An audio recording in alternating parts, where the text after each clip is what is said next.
ଆପଣଙ୍କ ସହିତ ଯାହା କଥା ହେବାକୁ ଯାଉଅଛି ତାହା ଆପଣଙ୍କ ଜୀବନର ସବୁଠାରୁ ଗଭୀର ଏବଂ ସବୁଠାରୁ ଯନ୍ତ୍ରଣାଦାୟକ ସତ୍ୟ ସହିତ ଜଡ଼ିତ।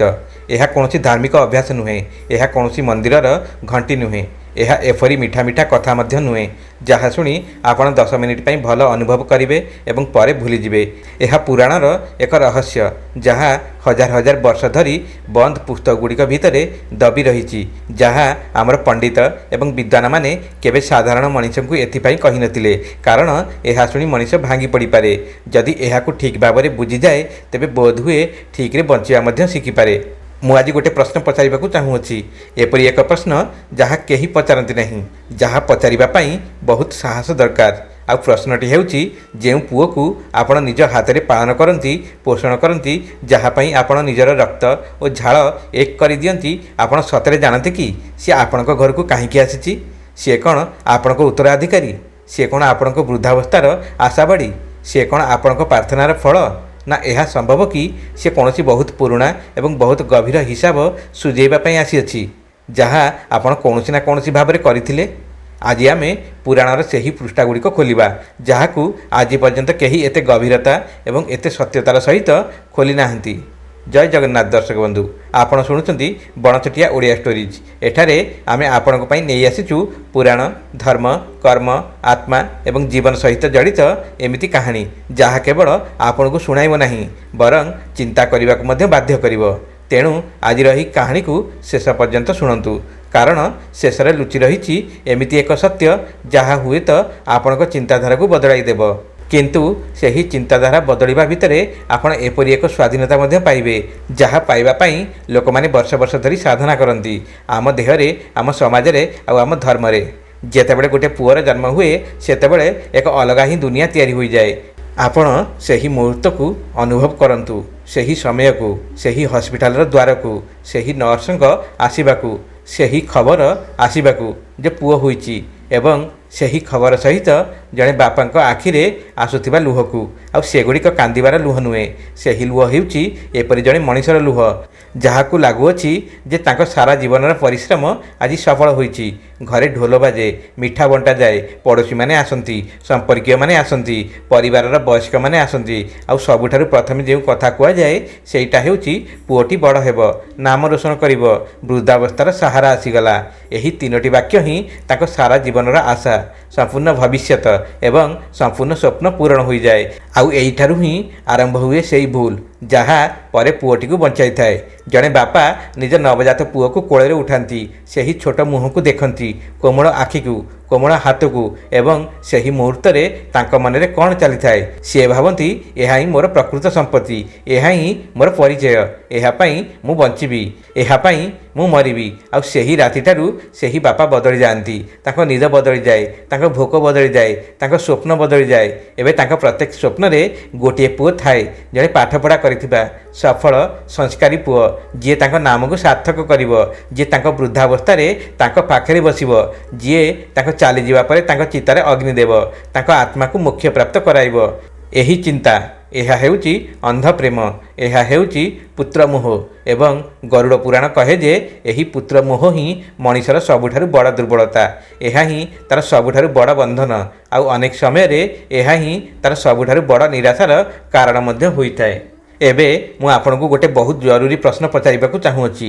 ଯଦି ମୁଁ ଆପଣଙ୍କୁ କହେ ଯେ ଆପଣ ଯାହା ସବୁ ଭାବୁଛନ୍ତି ଏହା ମୋର ପୁଅ, ମୋର ଉତ୍ତରାଧିକାରୀ, ମୋ ବୃଦ୍ଧାବସ୍ଥାର ସାହାରା, ଏସବୁ ଏକ ବହୁତ ମିଠା, ସୁନ୍ଦର ଏବଂ ବହୁତ ବଡ଼ ମିଥ୍ୟା, ତେବେ ଆପଣ ଶୁଣିବେ କି? ଆପଣ ସତ୍ୟ ଶୁଣିବାର ସାହସ ରଖନ୍ତି କି? ଯଦି ହଁ, ତେବେ ପରବର୍ତ୍ତୀ କିଛି ମିନିଟ୍ ବହୁତ ଧ୍ୟାନର ସହିତ ଶୁଣନ୍ତୁ। ଗରୁଡ଼ ପୁରାଣରେ ଗୋଟେ ସଂଳାପ ରହିଛି, ଏକ ବହୁତ ଗଭୀର, ବହୁତ ରହସ୍ୟମୟ ସଂଳାପ। ଏହି ସଂଳାପ ହେଉଛି ପକ୍ଷୀରାଜ ଗରୁଡ଼ ଏବଂ ମୃତ୍ୟୁର ଦେବତା ଯମରାଜଙ୍କ ମଧ୍ୟରେ। ଗରୁଡ଼ ପଚାରନ୍ତି, ହେ ଯମରାଜ, ଯେତେବେଳେ ଗୋଟିଏ ଆତ୍ମା ମୃତ୍ୟୁ ପରେ ଆପଣଙ୍କ ଦରବାରକୁ ଆସେ ତାଙ୍କୁ ପୁଣି ପୃଥିବୀକୁ ପଠାଇବାର ନିଷ୍ପତ୍ତି କିପରି ହୁଏ? କେଉଁ ଘରେ, କେଉଁ ରୂପରେ ଏବଂ କାହିଁକି? ଆଉ ଯମରାଜଙ୍କ ଉତ୍ତର, ସେହି ଉତ୍ତର ଏତେ ଗଭୀର, ଏତେ ଭାରି ଯେ ଶୁଣିଲେ ନିଶ୍ୱାସ ଅଟକିଯାଏ।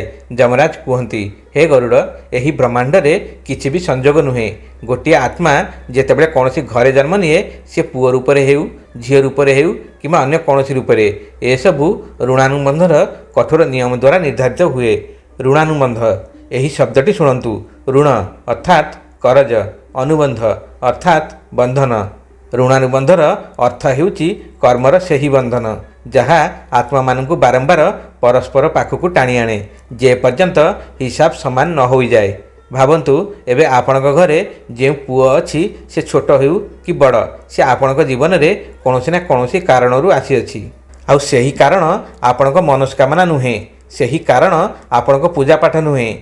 ସେହି କାରଣ ହେଉଛି ଆପଣ ଏବଂ ସେହି ଆତ୍ମା ମଧ୍ୟରେ ଥିବା ସେହି ପୁରୁଣା ଅଧୁରା ହିସାବ ଯାହା ପୂର୍ବ ଜନ୍ମରେ କିମ୍ବା ଅନେକ ଜନ୍ମରେ ପୂରଣ ହୋଇନଥିଲା। ଆଉ ଏବେ ଏହି ଜନ୍ମରେ ସେହି ହିସାବ ସୁଝେଇବାର ସମୟ ଆସିଅଛି। ଯମଲୋକର ଦରବାରରେ ଯେତେବେଳେ ଚିତ୍ରଗୁପ୍ତ କୌଣସି ଆତ୍ମାର ଫାଇଲ ଖୋଲନ୍ତି ସେତେବେଳେ ସେ ଦେଖନ୍ତି ଏହି ଆତ୍ମା ପୂର୍ବଜନ୍ମରେ କ'ଣ କରିଥିଲା, କାହା କାହା ସହିତ କ'ଣ ଘଟିଥିଲା, କେଉଁ କେଉଁ ହିସାବ ଅଧୁରା ଥିଲା। ଆଉ ସେହି ହିସାବ ଆଧାରରେ ନିର୍ଦ୍ଧାରିତ ହୁଏ ଯେ ଏହି ଆତ୍ମା ପରବର୍ତ୍ତୀ ଜନ୍ମରେ କାହା ଘରେ କେଉଁ ରୂପରେ ଏବଂ କେଉଁ ଉଦ୍ଦେଶ୍ୟରେ ଯିବ। ଆଉ ଶାସ୍ତ୍ରରେ ବହୁତ ସ୍ପଷ୍ଟ ଭାବରେ ଲେଖାଯାଇଅଛି ଯେ ଜଣେ ପୁଅ ମୁଖ୍ୟତଃ 4ଟି ରୂପରେ କୌଣସି ଘରେ ଜନ୍ମ ନିଏ। 4ଟି ରୂପ, 4ଟି କାହାଣୀ, 4ଟି ସତ୍ୟ। ଆଜି ଆମେ ଏହି 4ଟିକୁ ଏତେ ଗଭୀର ଭାବରେ ବୁଝିବା ଯେ ବୋଧହୁଏ ଆପଣ ପ୍ରଥମ ଥର ପାଇଁ ନିଜ ପୁଅକୁ ଏକ ନୂଆ ଦୃଷ୍ଟିରେ ଦେଖିପାରିବେ। ପ୍ରଥମ ରୂପ ସବୁଠାରୁ ଭୟଙ୍କର, ସବୁଠାରୁ ଯନ୍ତ୍ରଣାଦାୟକ ଏବଂ ଦୁର୍ଭାଗ୍ୟବଶତଃ ଆଜିର ସମାଜରେ ସବୁଠାରୁ ସାଧାରଣ। ଶତ୍ରୁପୁତ୍ର। ଏହି ନାମ ଶୁଣିବା ମାତ୍ରେ ଲୋକମାନେ ଚମକି ଉଠନ୍ତି। ଶତ୍ରୁପୁତ୍ରକୁ ଜାଣନ୍ତୁ, ସେହି ପୁଅ ଯିଏ ଶତ୍ରୁ ରୂପରେ ଶତ୍ରୁର ଆତ୍ମା ହୋଇ ଆପଣଙ୍କ ନିଜ ଘରେ ଆପଣଙ୍କ ନିଜ ପତ୍ନୀଙ୍କ ଗର୍ଭରୁ ଜନ୍ମ ନେଇଅଛି। ଏବେ ଆପଣ କହିବେ, ଏହା କିପରି ସମ୍ଭବ? ମୋ ନିଜ ପୁଅ ମୋ ରକ୍ତରୁ ଜନ୍ମ ନେଇଥିବା ମୋର ଶତ୍ରୁ? ହଁ, ଏବଂ ଏହା ହିଁ ସବୁଠାରୁ ବଡ଼ ବିଡ଼ମ୍ବନା। ଆପଣଙ୍କ ସବୁଠାରୁ ନିକଟତମ ଶତ୍ରୁ ସେ ନୁହେଁ ଯିଏ ବାହାରୁ ଆସେ। ଆପଣଙ୍କ ସବୁଠାରୁ ନିକଟତମ ଶତ୍ରୁ ସେହି ଯାହାକୁ ଆପଣ ନିଜେ ଘରକୁ ଆଣନ୍ତି, ନିଜେ ପାଳନ କରନ୍ତି, ନିଜେ ବଡ଼ କରନ୍ତି। ଆପଣଙ୍କ ସହିତ ଗୋଟେ ସତ୍ୟ ବାଣ୍ଟିବାକୁ ଚାହୁଁଛୁ। ଆପଣ କେବେ ନା କେବେ ହୁଏତ ଖବରକାଗଜରେ ପଢ଼ିଥିବେ, ଟିଭିରେ ଦେଖିଥିବେ କିମ୍ବା ଆପଣଙ୍କ କୌଣସି ପରିଚିତଙ୍କ ସହିତ ଘଟିଥିବା ଏପରି କୌଣସି ଘଟଣା ଶୁଣିଥିବେ। ଜଣେ ବୃଦ୍ଧ ବାପା ଯିଏ ନିଜର ସମ୍ପୂର୍ଣ୍ଣ ଜୀବନ ପରିଶ୍ରମ କରିଥିଲେ, ସରକାରୀ ଚାକିରି ହେଉ କିମ୍ବା ଛୋଟ ମୋଟ ଚାକିରି ଯାହା ବି ଥିଲା, ସେ ସଚ୍ଚୋଟତାର ସହିତ ରୋଜଗାର କରିଥିଲେ। ପ୍ରତ୍ୟେକ ପଇସାକୁ ସଞ୍ଚୟ କରି ରଖିଥିଲେ। ପୁଅକୁ ପାଠ ପଢ଼ାଇଥିଲେ, ଭଲ ସ୍କୁଲରେ ପଢ଼ାଇଥିଲେ, ଇଞ୍ଜିନିୟରିଂ ପଢ଼ାଇଥିଲେ, ବିବାହ କରାଇଥିଲେ। ଆଉ ସେହି ପୁଅର ବିବାହର 5 ବର୍ଷ ପରେ ଦିନେ ସେହି ବୃଦ୍ଧ ବାପା ଉଠି ଦେଖିଲେ ଯେ ତାଙ୍କ ପୁଅ ତାଙ୍କ ଘରର କାଗଜପତ୍ର ନେଇ ରାତାରାତି ତାହାକୁ ଅନ୍ୟ କାହାରି ନାମରେ କରିଦେଇଛି। ଘର ଗଲା, ଟଙ୍କା ଗଲା ଏବଂ ସେହି ବାପାଙ୍କୁ ତାଙ୍କ ନିଜ ପୁଅ ହିଁ ଘରୁ ବାହାର କରିଦେଲା। ସେହି ବାପାଙ୍କ ଆଖି ସେତେବେଳେ ଖୋଲିଥିଲା। ସେ ଭାବୁଥିଲେ, ମୁଁ ତ ଏହାକୁ ପାଳିଥିଲି, ତାକୁ ତ ମୁଁ କେବେ 2 ବେଳା ଅଖିଆ ରଖିନଥିଲି, ସେ ଏପରି କାହିଁକି କଲା? ସେହି ବାପା ଏହା ଜାଣିପାରନ୍ତି ନାହିଁ, କିନ୍ତୁ ଗରୁଡ଼ ପୁରାଣ ଜାଣେ। ଗରୁଡ଼ ପୁରାଣ କହେ କୌଣସି ପୂର୍ବଜନ୍ମରେ ବୋଧହୁଏ ବହୁ ବର୍ଷ ପୂର୍ବେ ଆପଣ କୌଣସି ଉଚ୍ଚ ପଦରେ ଥିଲେ କିମ୍ବା ଆପଣଙ୍କ ପାଖରେ ଶକ୍ତି ଥିଲା କିମ୍ବା ଧନ ଥିଲା। ଆଉ ସେହି ସମୟରେ ଆପଣ କୌଣସି ନିର୍ଦ୍ଦୋଷ ମଣିଷ ସହିତ ବହୁତ ବଡ଼ ଅନ୍ୟାୟ କରିଥିଲେ। ବୋଧହୁଏ ତାଙ୍କ ଜମି ଛଡ଼ାଇ ନେଇଥିଲେ, ବୋଧହୁଏ ତାଙ୍କ ଅଧିକାର ମାରି ଦେଇଥିଲେ, ବୋଧହୁଏ ତାଙ୍କୁ ଏତେ ନିର୍ଯାତନା ଦେଇଥିଲେ ଯେ ସେ ମରିଯାଇଥିଲେ। ଆଉ ମରିବା ସମୟରେ ସେହି ମଣିଷର ହୃଦୟରେ କ'ଣ ଥିଲା? କେବଳ ଗୋଟିଏ ଇଚ୍ଛା, ତାହା ହେଉଛି ପ୍ରତିଶୋଧ। ସେହି ଆତ୍ମା ମରିବା ସମୟରେ ଶପଥ ନେଇଥିଲା, ମୁଁ ଏହା ସହିତ ନିଜର ହିସାବ ନିଶ୍ଚୟ ସୁଝେଇବି। ଆଉ ସେହି ଆତ୍ମା ସେହି ଶପଥ ସହିତ ଏହି ଜନ୍ମରେ ଆପଣଙ୍କ ପତ୍ନୀଙ୍କ ଗର୍ଭରୁ ଆପଣଙ୍କ ପୁଅ ରୂପରେ ଆସିଲା। ଯମଲୋକର ନ୍ୟାୟ ତାକୁ ଆପଣଙ୍କ ସବୁଠାରୁ ନିକଟରେ ବସାଇଦେଲା। କାରଣ ଶତ୍ରୁକୁ ସବୁଠାରୁ ଅଧିକ କ୍ଷତି ସେତେବେଳେ ହୁଏ ଯେତେବେଳେ ସେ ସବୁଠାରୁ ନିକଟରେ ଥାଏ। ଯେପର୍ଯ୍ୟନ୍ତ ସେ ଆପଣଙ୍କ ପ୍ରତ୍ୟେକ ପଇସା ନଷ୍ଟ କରିନାହିଁ, ଯେପର୍ଯ୍ୟନ୍ତ ଆପଣଙ୍କ ଅହଙ୍କାରକୁ ମାଟିରେ ମିଶାଇ ଦେଇନାହିଁ, ଯେପର୍ଯ୍ୟନ୍ତ ଆପଣଙ୍କ ଆଖିରୁ ରକ୍ତର ଲୁହ ବାହାର କରିନାହିଁ, ସେ ପର୍ଯ୍ୟନ୍ତ ତାକୁ ଶାନ୍ତି ମିଳେ ନାହିଁ। ଏହା କୌଣସି ଅଭିଶାପ ନୁହେଁ, ଏହା ବ୍ରହ୍ମାଣ୍ଡର ସବୁଠାରୁ କଠୋର ଏବଂ ସବୁଠାରୁ ନିରପେକ୍ଷ ନ୍ୟାୟ। କିନ୍ତୁ ଏଠାରେ ଗୋଟେ ପ୍ରଶ୍ନ ଉଠେ ଯାହା ପ୍ରତ୍ୟେକ ବାପାଙ୍କ ମନରେ ଉଠିବା ଉଚିତ। ଯଦି ଶତ୍ରୁପୁତ୍ର ଏତେ ଭୟଙ୍କର, ତେବେ କ'ଣ ମୁଁ ତାକୁ ଭଲ ପାଇବା ବନ୍ଦ କରିଦେବି? କ'ଣ ମୁଁ ତାକୁ ଶତ୍ରୁ ଭାବି ତା ସହିତ ଖରାପ ବ୍ୟବହାର କରିବି? ତେବେ ଉତ୍ତର ହେଉଛି ନା। କାରଣ ଏହି ସତ୍ୟକୁ ଜାଣିବାର ଅର୍ଥ ପଳାଇ ଯିବା ନୁହେଁ, ଏହାର ଅର୍ଥ ହେଉଛି ଜାଗ୍ରତ ହେବା।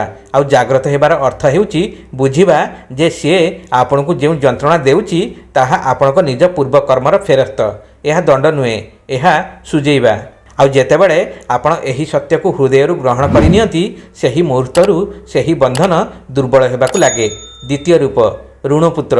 ଏହି ରୂପ ଶତ୍ରୁପୁତ୍ର ଭଳି ହିଂସ୍ର ନୁହେଁ, କିନ୍ତୁ ଏହାର ଯନ୍ତ୍ରଣା ବୋଧହୁଏ ତାଠାରୁ ମଧ୍ୟ ଅଧିକ ଗଭୀର। କାରଣ ଏଥିରେ ଆପଣଙ୍କୁ ଯନ୍ତ୍ରଣା ଦେଉଥିବା ଜଣେ ଖରାପ ମଣିଷ ନୁହେଁ, ଏଥିରେ ଯନ୍ତ୍ରଣା ଦିଏ ନିୟତି ଅର୍ଥାତ୍ ଭାଗ୍ୟ, ସେହି ପରମାତ୍ମାଙ୍କର ସେହି ହିସାବ ଯାହା କେବେ ଭୁଲ ହୁଏନି। ଋଣପୁତ୍ର ହେଉଛି ସେହି ପୁଅ ଯିଏ ଜନ୍ମ ହେବା ମାତ୍ରେ କିମ୍ବା ପିଲା ବେଳେ ହିଁ କୌଣସି ଭୟଙ୍କର ରୋଗର ଶିକାର ହୋଇଯାଏ ଏବଂ ସେହି ପିଲାର ବାପା ମାଙ୍କ ଜୀବନ କେବଳ ସେହି ପିଲାକୁ ଘେରି ରହିଯାଏ। ଏଠାରେ ଗୋଟେ ମଣିଷର କାହାଣୀ କହିବାକୁ ଚାହୁଁଛୁ। ଜଣେ ପରିଚିତ ଥିଲେ, ତାଙ୍କ ନାମ ଏଠାରେ ନିଆଯିବ ନାହିଁ, କିନ୍ତୁ ତାଙ୍କ କାହାଣୀ ଲକ୍ଷ ଲକ୍ଷ ଲୋକଙ୍କ କାହାଣୀ।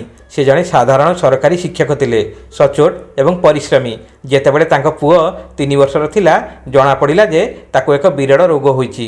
ସେମାନେ ସବୁ କିଛି କଲେ, ପାଖ ସହରକୁ ଗଲେ, ଦିଲ୍ଲୀ ଗଲେ, ମୁମ୍ବାଇ ଗଲେ, ବିଦେଶର ଡାକ୍ତରମାନଙ୍କ ସହିତ ଅନଲାଇନ୍ ପରାମର୍ଶ ମଧ୍ୟ ନେଲେ।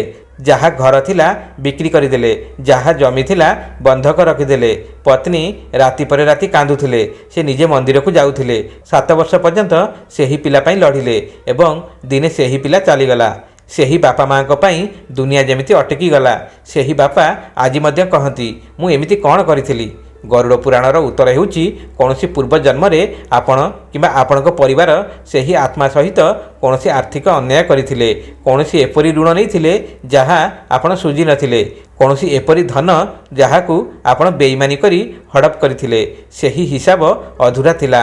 ଆଉ ଏହି ଜନ୍ମରେ ସେହି ଆତ୍ମା ଆପଣଙ୍କ ନିଜ ସନ୍ତାନ ହୋଇ ଆସିଲା ଏବଂ ଯେ ପର୍ଯ୍ୟନ୍ତ ସେ ନିଜ ହିସାବର ସବୁକିଛି ଆଦାୟ କରିନଥିଲା, ହସ୍ପିଟାଲର ବିଲ୍ ରୂପେ ଆପଣଙ୍କ ନିଜ ରୂପରେ, ଆପଣଙ୍କ ଲୁହ ରୂପରେ ସେ ସେଠାରେ ରହିଲା ଏବଂ ଯେତେବେଳେ ହିସାବ ପୁରା ହୋଇଗଲା ସେ ଚାଲିଗଲା। ଏହା ଶୁଣିଲେ ହୃଦୟ ପଥର ହୋଇଯାଏ, ଆଖି ମଧ୍ୟ ଲୁହରେ ଭରିଯାଏ। କିନ୍ତୁ ଗରୁଡ଼ ପୁରାଣ ଏହା ମଧ୍ୟ କହେ, ଏହା ଅନ୍ୟାୟ ନୁହେଁ, ଏହା କ୍ରୂର ନୁହେଁ, ଏହା ନିରପେକ୍ଷ। ବ୍ରହ୍ମାଣ୍ଡରେ କୌଣସି ଯନ୍ତ୍ରଣା ବିନା କାରଣରେ ହୁଏ ନାହିଁ। ଆଉ ଯେତେବେଳେ ମଣିଷ ଏହି ସତ୍ୟକୁ ଜାଣିଯାଏ, ତାର ଦୁଃଖ ଭିତରୁ ଏକ ଅଜବ ଶାନ୍ତି ବାହାରି ଆସେ।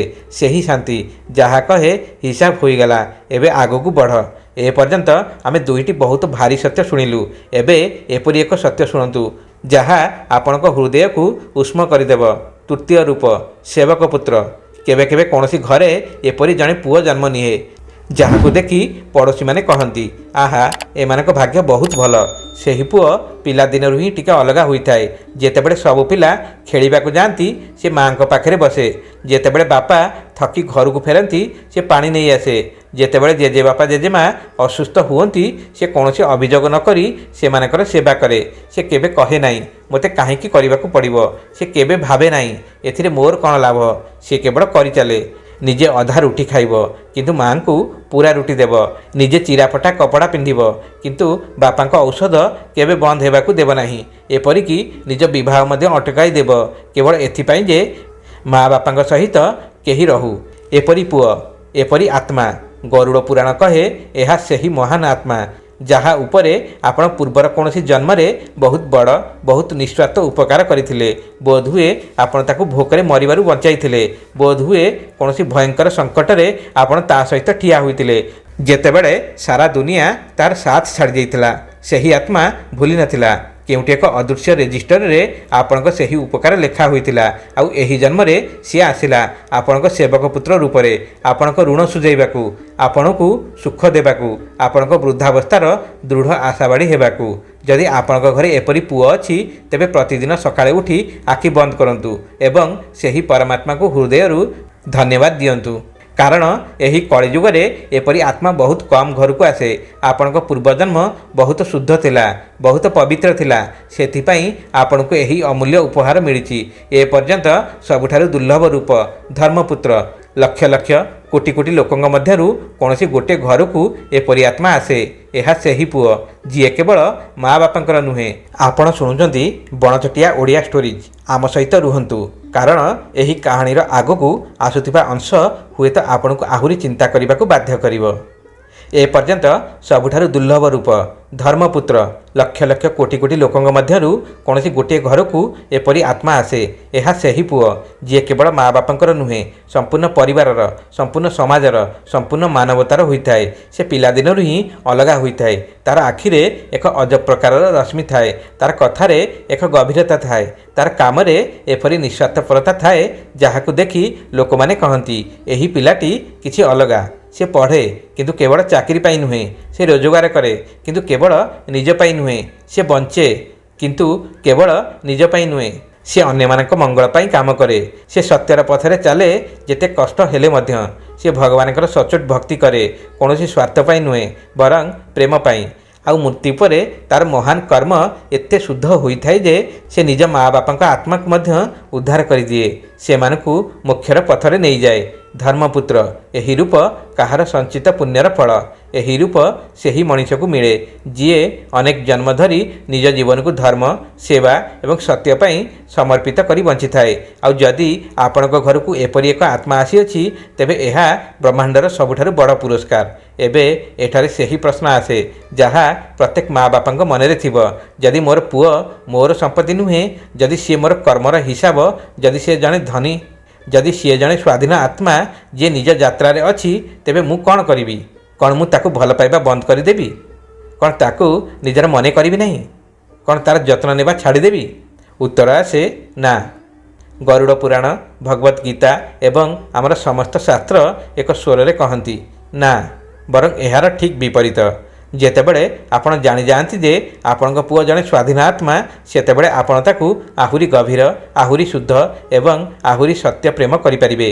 कारण एबे सेही प्रेम मोहरु आसे नहीं। एबे सेही प्रेम आशारु आसे नहीं। एबे सेही प्रेम भयरु आसे नहीं। सेही प्रेम करुणा बुझामणा एवं आत्मार प्रकृत गभीरतारु आसे। भगवान श्रीकृष्ण गीतारे कौन कहिथिले कर्म कर फलर चिंता कर नहीं। यही कथा माँ बापांक पई मध्य प्रयोज्य। निज पुओर पालन पोषण करवा आपणक धर्म ताकू भल शिक्षा देवा आपणक कर्तव्य ताकू ठीक एवं भूलर पथ देखाइबा आपणक दायित्व। किंतु से आपणक कथा अनुसार सबुबले चलिबो सबुबले आपणक सेवा करिवो सबुबले आपणक पसंद और अपसंद अनुसार जीवन बंचिबो एपरी आशा आपणकर तार नुहे। आउ जेतेबेले सेही आशा भांगी जाए सेतेबेले जंत्रणा हुए। आउ सेही जंत्रणार कारण से नुहे। सेही जंत्रणार कारण हेउची आपणक सेही आशा। ଯେଉଁ दिन ଆପଣ ନିଜ ପୁଅକୁ ଏପରି ଏକ ଆତ୍ମା ଭାବରେ ଦେଖିବେ ଯିଏ ନିଜ ଯାତ୍ରାରେ ଅଛି ଆଉ ଆପଣ କେବଳ ତାକୁ ଏହି ଦୁନିଆକୁ ଆଣିବାର ଏକ ମାଧ୍ୟମ ଭାବରେ ସେହି ଦିନ ଆପଣଙ୍କ ଆତ୍ମାର ଏକ ବହୁତ ବଡ଼ ବୋଝ ଓହ୍ଲାଇଯିବ। एबे गरुड़ पुराणर सही सत्य जहाँ शुणिले बोध हुए आपणक रातिर निद उड़ी जाइपारे। जेउ बापा निज पुअर मोहरे अंध हो जाए जेउ बापा निज पुओ पई अन्य मानक अधिकार मारी दिए जेउ बापा निज पुओ को राजा करिवा पई बेईमानी करे दुर्नीति करे गरीब मानकर रुटी छड़ाई निए। गरुड़ पुराण कहे सेही बापार मृत्यु पर यमदूत ताकू सीधा सड़क तप्त मृत्यु नरक को नहीं जाती। सेठारे ताकू लाल गरम लुहार खंबरे बांधी दिया जाए। से छटपट हुए चित्कार करे एवं जेउ पुओ पई से ए सब करिथिला सेही पुओ सेही नरकरे ता पाखकू आसे नहीं कारण पाप बांटी हुए नहीं। प्रत्येक व्यक्ति निज कर्मर फल निजे भोग करे। सेही पुओ ही सेही बेईमानीर टंकारे एही दुनिया रे मजा करुथाए। यह शुणी किछि लोक कहिबे यह तो बहुत निष्ठुर किंतु एथिरे निष्ठुरता नहीं। निष्ठुरता तो सही काम थिला जहाँ सही बापा करथिले। निष्ठुरता तो सही काम थिला जहाँ सही बापा करथिला जेतेबेले से कौनसी निर्दोष मनीषर लुह को गुरुत्व देई नथिला जेतेबेले से कौनसी गरीबर अधिकार मारी नैथिला। ब्रह्मांडर न्याय निष्ठुर नुहे। ब्रह्मांडर न्याय हेउची केवल निष्पक्ष। एबे सही कथा जहाँ यही संपूर्ण भिडियोर प्रकृत सार मुक्ति स्वाधीनता सही ऋणानुबंधर चक्ररू बाहरिबार पथ। गरुड़ पुराण बहुत स्पष्ट भाव में कहे जेउ मनीष यही सत्य को जानी जाए एवं यहाकू हृदय स्वीकार करिनिए तार अनेक कर्म सही गोटे मुहूर्त ही क्षय हो जाए। यही ज्ञान ही मुक्ति। जदि आपणक पुओ आज आपन को दुख देउछि तेबे गोटे मुहूर्त पई रुहंतु एकुटिया बसंतु आखि बंद करंतु एवं हृदय कहंतु हे ईश्वर हे परम पिता मोर जेउ पूर्वजन्मर ऋण थिला जेउ हिसाब अधूरा थिला ताहा आज एही लुह एवं एही जंत्रणा माध्यम पूरा हेउछि। मु एहाकू स्वीकार करूअछि। मु एही बंधनरू मुक्त हेबाकू चाहूअछि। ଆଉ ଯେତେବେଳେ ଆପଣ ଏହାକୁ ସତରେ ହୃଦୟର ଗଭୀରତାରୁ କହିଦେବେ ସେତେବେଳେ ଆପଣ ଅନୁଭବ କରିବେ ଯେ ଆପଣଙ୍କ ଭିତରେ ଥିବା ଏକ ବହୁତ ପୁରୁଣା ବହୁତ ଭାରି ପଥର ଯେମିତି ଉଠିଗଲା। ଏହା ହିଁ ମୁକ୍ତି। ଏହା କୌଣସି ଯାଦୁ ନୁହେଁ, ଏହା କୌଣସି ଧର୍ମର ଢଙ୍ଗ ନୁହେଁ, ଏହା ହେଉଛି ସ୍ୱୀକୃତିର ବିଜ୍ଞାନ।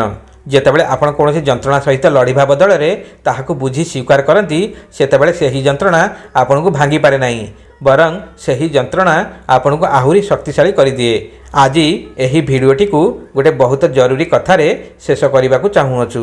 ଏହି କଥା ସେହି ସମସ୍ତ ମା'ମାନଙ୍କ ପାଇଁ ଯେଉଁମାନେ ଆଜି କୌଣସି ଏକୁଟିଆ ଘରେ ବସି କାନ୍ଦୁଛନ୍ତି, ସେହି ସମସ୍ତ ବାପାମାନଙ୍କ ପାଇଁ ଯେଉଁମାନେ ଜୀବନସାରା ପରିଶ୍ରମ କରିବା ପରେ ଆଜି ନିଜ ପୁଅର ସାମ୍ନା କରୁଛନ୍ତି, ସେହି ସମସ୍ତ ପରିବାର ପାଇଁ ଯେଉଁମାନେ ବୁଝିପାରୁନାହାନ୍ତି ଆମେ ତ ସବୁକିଛି ଠିକ୍ କରିଥିଲୁ, ତେବେ ଏହି ଯନ୍ତ୍ରଣା କାହିଁକି? ଆପଣ କିଛି ଭୁଲ କରିନାହାନ୍ତି, ଆପଣ ଖରାପ ନୁହନ୍ତି, ଆପଣ ନିଜ ଋଣ ସୁଝୁଛନ୍ତି। ଆଉ ଯେତେବେଳେ ହିସାବ ପୁରା ହୋଇଯିବ ସେତେବେଳେ ଏହି ଯନ୍ତ୍ରଣା ଭିତରୁ ଏକ ନୂଆ ଆଲୋକ ବାହାରିବ। ନିଜ ପୁଅକୁ ଭଲ ପାଆନ୍ତୁ, କିନ୍ତୁ ତାକୁ ନିଜ ଜୀବନର ଏକମାତ୍ର ଆବଶ୍ୟକତା କରନ୍ତୁ ନାହିଁ। ତାକୁ ଭଲ ସଂସ୍କାର ଦିଅନ୍ତୁ, କିନ୍ତୁ ତାର ପ୍ରତ୍ୟେକ ନିଷ୍ପତ୍ତିକୁ ନିୟନ୍ତ୍ରଣ କରିବାର ଚେଷ୍ଟା କରନ୍ତୁ ନାହିଁ। ତାକୁ ଦୁନିଆର ପ୍ରତ୍ୟେକ ଖୁସି ଦେବାକୁ ଚେଷ୍ଟା କରନ୍ତୁ, କିନ୍ତୁ ଏଥିପାଇଁ କେବେ କାହାର ଅଧିକାର ମାରନ୍ତୁ ନାହିଁ। କାରଣ ଆପଣ ଆଜି ଅନ୍ୟ କାହା ସହିତ ଯାହା କରିବେ ତାହା କାଲି କୌଣସି ନା କୌଣସି ରୂପରେ ଆପଣଙ୍କ ପାଖକୁ ଫେରିଆସିବ। ଏହା ହିଁ ଗରୁଡ଼ ପୁରାଣର ସେହି ତିକ୍ତ ସତ୍ୟ। ଆଜି ଆମେ ଏକ ବହୁତ ଲମ୍ବା ଯାତ୍ରା କଲୁ। ଆମେ ଗରୁଡ଼ ପୁରାଣର ସେହି ପୃଷ୍ଠାଗୁଡ଼ିକୁ ଛୁଇଁଲୁ ଯାହାକୁ ଛୁଇଁବାର ସାହସ ବହୁତ କମ୍ ଲୋକଙ୍କର ଥାଏ। ଆମେ ଜାଣିଲୁ ଯେ ପୁଅ କୌଣସି ସମ୍ପତ୍ତି ନୁହେଁ, ସେ ଜଣେ ଆତ୍ମା ଯିଏ ନିଜ ଯାତ୍ରାରେ ଅଛି। ସେ ଶତ୍ରୁ ହୋଇପାରେ, ସେ ଋଣପୁତ୍ର ହୋଇପାରେ, ସେ ସେବକ ପୁତ୍ର ହୋଇପାରେ, ସେ ଧର୍ମପୁତ୍ର ହୋଇପାରେ, କିନ୍ତୁ ସେ କେବଳ ଆପଣଙ୍କର ନୁହେଁ, ସେ ପରମାତ୍ମାଙ୍କର, ଆଉ ଆପଣ ମଧ୍ୟ ପରମାତ୍ମାଙ୍କର। ଏହି ଭିଡ଼ିଓ ଦେଖିବା ପରେ ଯଦି ଆପଣଙ୍କ ହୃଦୟରେ ଗୋଟିଏ ବି ଚିନ୍ତା ଆସିଥାଏ, ଗୋଟିଏ ବି ପୁରୁଣା ଯନ୍ତ୍ରଣା ହାଲୁକା ହୋଇଥାଏ, ଗୋଟିଏ ବି ପୁରୁଣା ବୋଝ ଟିକିଏ ଓହ୍ଲେଇଥାଏ, ତେବେ ଏହି ଭିଡ଼ିଓ ବନେଇବାର ଶ୍ରମ ସାର୍ଥକ ହୋଇଅଛି। ଏହାକୁ ସେହି ସମସ୍ତ ମା' ବାପାଙ୍କ ପାଖରେ ନିଶ୍ଚୟ ପହଞ୍ଚାନ୍ତୁ ଯେଉଁମାନେ ଆଜି ନିଜ ପୁଅ ଦେଇଥିବା ଯନ୍ତ୍ରଣାରେ ଏକୁଟିଆ ବସିଛନ୍ତି। ସେମାନଙ୍କୁ ଆଜି ଏହି ଆଲୋକର ଆବଶ୍ୟକତା ଅଛି। ଆଉ ତଳେ କମେଣ୍ଟରେ ଲେଖନ୍ତୁ ସମ୍ପୂର୍ଣ୍ଣ ବିଶ୍ୱାସର ସହିତ, ମୋର ଈଶ୍ୱର ହିଁ ମୋର ପ୍ରକୃତ ଉତ୍ତରାଧିକାରୀ, ଯାହାଦ୍ୱାରା ପରମ ପିତାଙ୍କ ପାଖରେ ଆପଣଙ୍କ ଏହି ଆତ୍ମାର ସ୍ୱର ପହଞ୍ଚିପାରିବ। ବଣଚଟିଆ ଓଡ଼ିଆ ଷ୍ଟୋରିଜ୍ ଚ୍ୟାନେଲ୍ ସହିତ ଯୋଡ଼ି ରୁହନ୍ତୁ। ନିଜର, ନିଜ କର୍ମର ଏବଂ ନିଜ ଆତ୍ମାର ବହୁତ ବହୁତ ଯତ୍ନ ନିଅନ୍ତୁ। ସେହି ପରମ ପିତା ନାରାୟଣ ଆପଣଙ୍କ ଏବଂ ଆପଣଙ୍କ ପରିବାରକୁ ପ୍ରତ୍ୟେକ ମିଥ୍ୟା ମୋହରୁ ମୁକ୍ତ ରଖନ୍ତୁ ଏବଂ ଆପଣଙ୍କୁ ସେହି ସତ୍ୟ ଶାନ୍ତି ପ୍ରଦାନ କରନ୍ତୁ ଯାହା ଦୁନିଆର କୌଣସି ଧନ ଦେଇପାରିବ ନାହିଁ। ଜୟ ଜଗନ୍ନାଥ।